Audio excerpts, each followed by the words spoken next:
Hello and welcome to the analysis of the Hindu newspaper dated April 7th, 2023. In this video, we are going to talk about two important newspaper articles which are going to be very important, very significant for the civil services examination. So without any further delay, let's start with the first important newspaper article for the day. Now, the first newspaper article basically deals with the fake news. What kind of fake news? PIB flagged fake news. The news that claims that it is been written by the Press Information Bureau. This is the government news, and this kind of fake news is now going to be addressed via the new rules which have come up, right? So now, अबे यार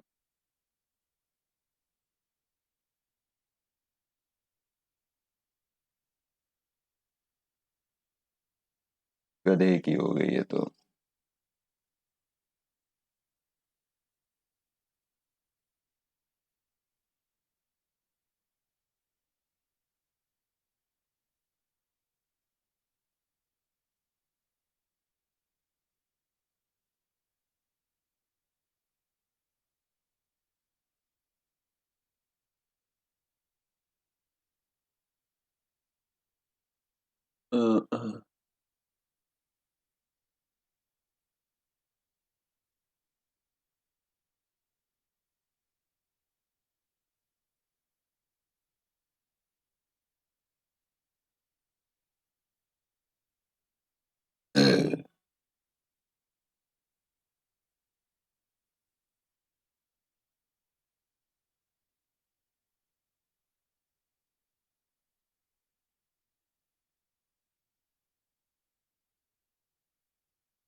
I will work harder than anybody else. Simple as that. I think at the age of 20, I promised myself that I will work harder than anybody else. And this has never changed since then. And this has never changed since then. You call out yourself, yeah, like you're lazy, you're this, you're that, you couldn't achieve this, you couldn't that. You go on to achieve it. Is it mentally healthy? No, not at all. Just gets the work done. And that is more important at the end of the day. And I choose my happiness over anything else. So basically, I'm a very happy person. I don't feel happy with you. I will ask that. I will leave the room.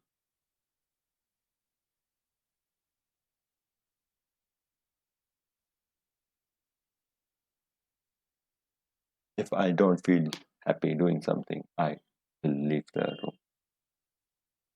Simple as that.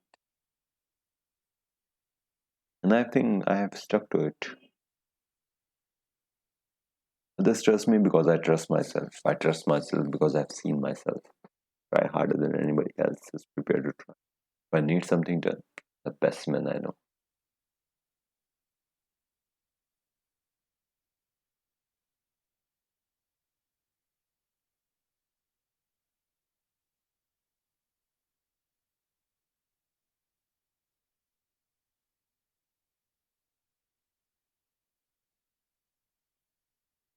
I'm not the right.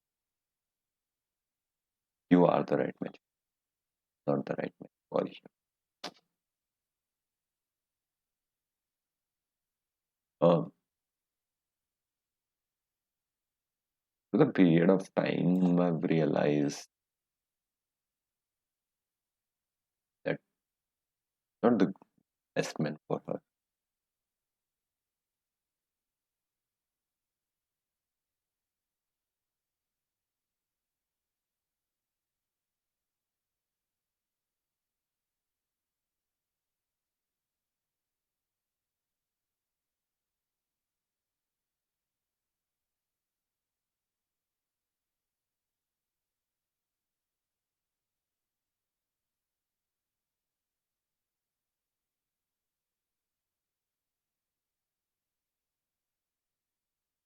I wanted money.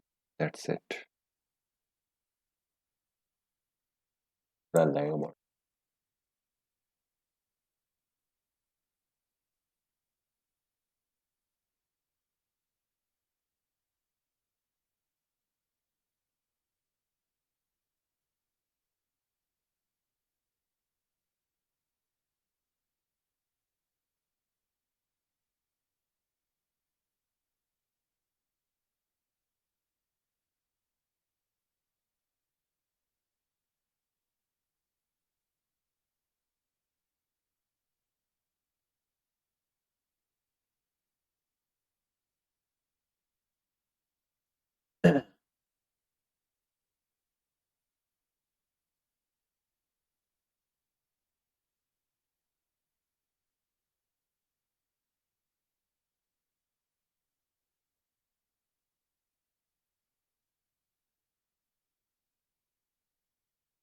Hello and welcome to the analysis of the Hindu newspaper dated April 7th, 2023.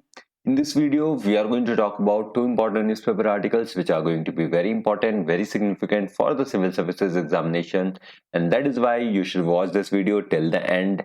And now, without any further delay, let's start with the first important newspaper article. Now, the first newspaper article deals with the fake news, and the fake news is about the PIB flagged fake news. What is it? We are going to talk about in this particular newspaper article. And why is it important for us? It is basically important for us for the GS paper 2, that is important aspect of governance, transparency and accountability, right? And that is why it is important for us to analyze this particular newspaper article, right? Let's first understand the context of it, and then we will talk about the major pointers in it, and then we are going to understand what exactly is called a fake news, right? So now the social media platforms and other intermediaries on the internet are now required to make sure that fake news articles about the union government, deemed and declared as such by its press information bureau, are taken down from their platforms when they are alerted to such posts, right? If somebody posts regarding the government agencies that the government agency said that or this, then the press information bureau is going to flag that particular information, and the social media platforms are required to remove them. They can move to the court as well regarding the same and fight against the union government, but they have to remove at the end of the day. This is what is the context of this particular newspaper article. Now, this particular information has been conveyed via the notification on Thursday evening through the Information Technology Intermediaries Guidelines and Digital Media Ethics Code Amendment Rules 2023. The original rules were in 2021. Now these are the amendment rules in the 2023 Information Technology Amendment Rules 2023, right? So now what exactly are the major pointers in this particular news article? First thing first, in other words, platforms will not be required to take down due to this rule alone, but they will not enjoy the legal immunity that they currently benefit from content posted by their users. Right, at this point of time, we do not sue Twitter for letting anybody do any kind of comments on their particular platform, any kind of tweets on their platform, right? But after coming up of these particular rules, they will be also part of it, right? They cannot say that we allow this, we allow that, or we allow our content makers to do this, that. We do not regulate them. No, you have to regulate them at the end of the day, because it is your platform that is sending this particular information. And now Minister of State Mr. Chandrasekhar says that they can now be called a party in court proceedings. So intermediaries who choose to continue to have that consent, and it is within their right to do so, will only have the consequence of having to deal with the person who's aggrieved by that content to deal with them in a court of law. Now you can basically drag the social media platform like Twitter or Instagram to the court, saying that they have hurt my feelings or their content made me do this, that, or other things. Now, the government will appoint an agency likely the Press Information Bureau, to determine what is considered to be the fake news, right? It will basically define the definition, or it will put up the definition of the fake news, right? Now, what exactly is the fake news? So, fake news is news stories or hoaxes created to deliberately misinform or deceive readers. And usually, these stories are created to either influence people's views, push a political agenda, cause a confusion, and can often be profitable for businesses, for online publishers, and a lot of them do benefit out of the fake news as well. So these are some of the ways in which we can tell that this is the fake news. This is either influencing the people's views, it is giving push to a political agenda which may be wrong, and it can cause a lot of confusion. Now, if you think that fake news is very new to us, that it has come in the digital age, no, fake news did develop during the ancient times as well. The Greeks used to use it. The political actors at that particular point of time used to use it. Hitler used it to basically spread all of the kind of news regarding the betterment of Germany, this, that, motherland, fatherland, and all of these things. Agenda was pushed on. Nazism was pushed on only because of the fake news, right? And this particular agency, like the Press Information Bureau, is going to consider, or it is going to determine the fake news. What exactly is the fake news, right? So this is it regarding this particular newspaper article. Let's now head to the next important newspaper article. Now this particular newspaper article talks about how Japan has been circumventing the sanctions on the Russian oil. There was a cap of $60 per barrel for the oil. Below that, Russia has to sell, otherwise it will face sanctions. But the countries like Japan are buying the Russian oil even at above the $60 mark, right? Now, what does it mean for us? We will talk about in this particular newspaper article. We'll first understand the context of it, the story so far, and then we are going to convey the message regarding the why is there a price on cap on Russian oil, why is Japan breaking ranks with the West, which has basically put the sanctions, and will more countries follow Japan. Now this kind of newspaper article becomes important for the GS paper 2, that is international relations. Let's first understand the context and then we will dive deep into in this particular newspaper article. Now, Japan has been purchasing oil from Russia at a price above the $60 per barrel price cap imposed by the West, according to the reports this week. And this has led to speculation that Japan may be breaching an agreement reached last year to cap the price of the Russian oil. Basically, the West said that the Russia has to cap its crude oil at just the $60. It has to sell its oil below the $60 mark, but now Japan is buying above the $60 mark.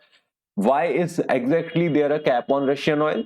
Basically, the G7 countries, the EU and Australia, impose a $60 per barrel price cap on oil purchased from Russia starting in December, and the move was part of the wider economic sanctions imposed by the West to punish Russia following its invasion of Ukraine. The West wants to restrict the amount of money that Russia can make by selling its oil, but without severely affecting the global oil supply. Since Russia contributes about 10% of the global oil supply, any significant reduction in the Russian oil supplies would send oil price soaring, right? Now it is estimated that it costs Russia about $20 to $45 to produce a barrel of oil, and the West believes that if you cap the crude oil price at just below the $60 per barrel mark, then Russia would still keep its oil output steady. But this is not happening. So Japan, which is an ally of the West, is breaking ranks with them. So in the first 2 months of the year, Japan produced about 750,000 barrels of oil from Russia at a price of about $70 per barrel. This is $10 above the benchmark price. Now the Japan's oil import contributes very little to Russia's overall oil production, which was about $10.7 billion per barrel, million barrels per day last year, and thus does not significantly subvert the West's efforts to restrict the Kremlin's oil revenue. However, Japan's decision to purchase oil above the price cap once again brings to fore the strong incentives facing countries to subvert the West's $60 per barrel price cap. And it should be noted that even when the price cap was first imposed last December, Japan had won an exception to purchase Russian oil from Sakhalin 2 in Russia's far east to protect its energy security. So, will other countries also follow the route which has been set by Japan? Basically, Japan is not the only country that is undermining the West $60 price cap on Russia.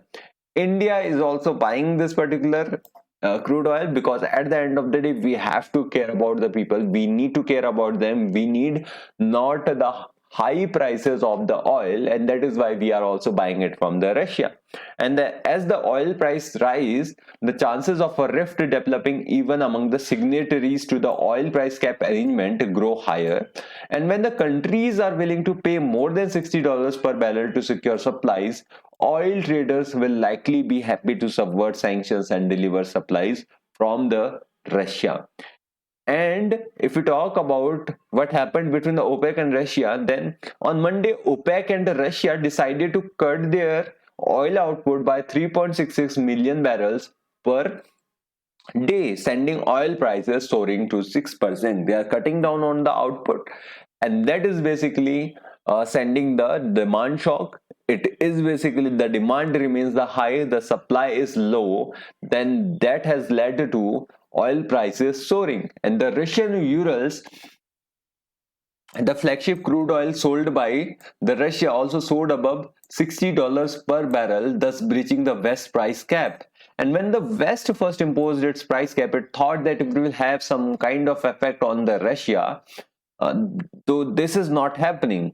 So now with Urals trading above $60 per barrel, things might turn out to be very different.